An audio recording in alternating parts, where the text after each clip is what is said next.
Hello, السلام علیکم۔ میرا نام ایمن رضوی ہے اور میں اس دوسرے ویڈیو میں جو کہ شادی کے مسائل پہ ہم گفتگو کر رہے تھے، یہ اس کی دوسری کڑی ہے۔ اچھا، اب شادی کے مسئلے میں سخت گیری جو کچھ والدین کر رہے ہیں اور اسلام اور شریعت سے جن کا کوئی دور دور سے کوئی تعلق نہیں ہے، ان چیزوں کا جو وہ کر رہے ہیں، تو بس اسی کے بارے میں ذکر ہم کریں گے اس ویڈیو میں۔ اور جس کتاب کا میں نے حوالہ جو پہلے دیا تھا وہ تو تھی فقہاء مجتہدین کے فتاویٰ، لیکن اب اس دوسرے ویڈیو میں ایک کتاب کا حوالہ دے رہا ہوں، خاندان اسلام کی نظر میں۔ اور اس کتاب کے جو تالیف کرنے والے ہیں وہ ہیں استاد حسین انصاری صاحب۔ اس کا ترجمہ جو ہے اس کتاب کا نثار احمد زین پوری صاحب نے کیا ہے۔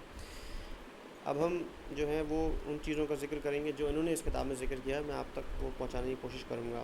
وہ فرماتے ہیں کہ لڑکے اور لڑکی کی جو فطری ضرورت ہے وہ ہے شادی کی۔ اچھا، مدت دراز تک شہوت کو دبا کر رکھنا لڑکے یا لڑکی کو بہت دشوار کام معلوم ہوتا ہے، اور کبھی یہی طولانی مدت فساد کا اور افساد کا یا پھر شادی کی ضرورت مند کی تباہی کا باعث بن جاتا ہے۔ کبھی غرائز و شہوت کی مزوری کے باعث لوگ گناہ و معصیت کے دلدل میں پھنس جاتے ہیں۔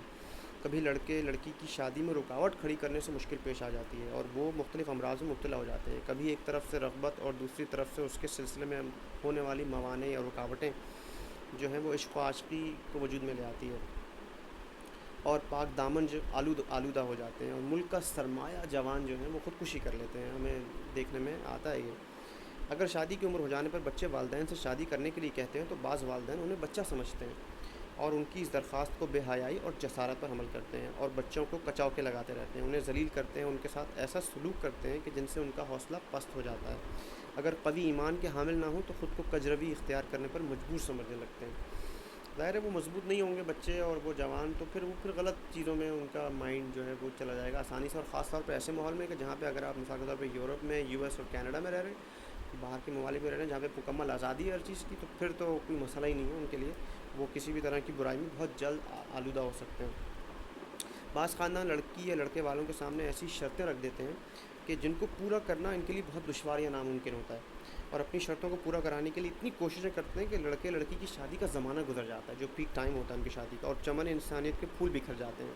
کبھی لڑکے والے لڑکی کی خواستگاری کے لیے جاتے ہیں تو لڑکی والے ان سے بد اخلاقی سے پیش آتے ہیں اور وہ اس لڑکی سے شادی کرنے سے منفعل ہو جاتے ہیں، اور اس صورت میں لڑکی خانہ نشین ہو جاتی ہے، اسے سخت صدمہ پہنچتا ہے، شادی کی عمر گزر جاتی ہے۔ ممکن ہے یہی مسئلہ کبھی لڑکے والوں کی طرف سے پیش آ جائے، وائس ورثہ، دونوں طرف سے یہ معاملات ہو سکتے ہیں، اور یہ معاملات ہم خود اپنی آنکھوں سے خود ان کو پریکٹیکلی دیکھ رہے ہیں کہ ایسے والدین موجود ہیں ابھی بھی جو اپنے لڑکے لڑکیوں کی شادیوں میں دیر کر رہے ہیں، اور یہ مسائل پیش آ رہے ہیں۔ کبھی لڑکیاں اپنے بارے میں خود مختار نہ ہونے یا پدر شاہی اور مادر شاہی کی وجہ سے شادی کے لیے تیار نہیں ہوتے اور اس طرح نقصان اٹھاتے ہیں۔ کبھی لڑکا لڑکی ایک دوسرے کے بیجا مطالبے کے سبب شادی سے محروم ہو جاتے ہیں، یہ بھی ہے۔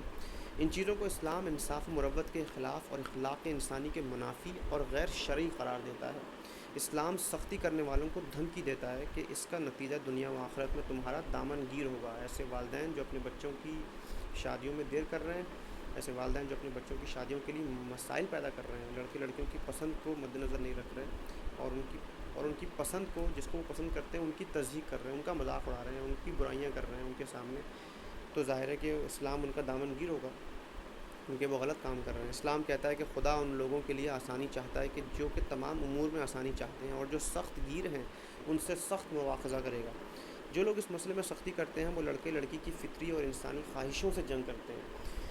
خدا کو حق ہے کہ سختی کرنے والوں پر سختی کرے اور انہیں اپنی محبت سے محروم کر دے۔ حماد بن عثمان کہتے ہیں کہ ایک شخص نے امام جعفر صادق علیہ السلام کی خدمت میں ایک آدمی کی شکایت کی کہ کچھ دنوں بعد وہ شخص آ گیا جس کی شکایت کی گئی تھی۔ آپ نے فرمایا، فلاں شخص کو تم سے کیا شکایت ہے؟ اس نے عرض کی، وہ میرا مقروض ہے اور میں اس سے ایک دینار وصولنا چاہتا ہوں۔ آپ دوسرے پہلو بیٹھ گئے، غضبناک ہوئے، اور فرمایا، تم نے اس سے آخری دینار تک وصولنے کا فیصلہ کیا ہے؟ ٹھیک ہے، کیا تم نے قرآن مجید میں خدا کا قول نہیں پڑھا ہے کہ یخافون سوء الحساب، وہ اپنے برے حساب سے خوف زدہ رہتے ہیں؟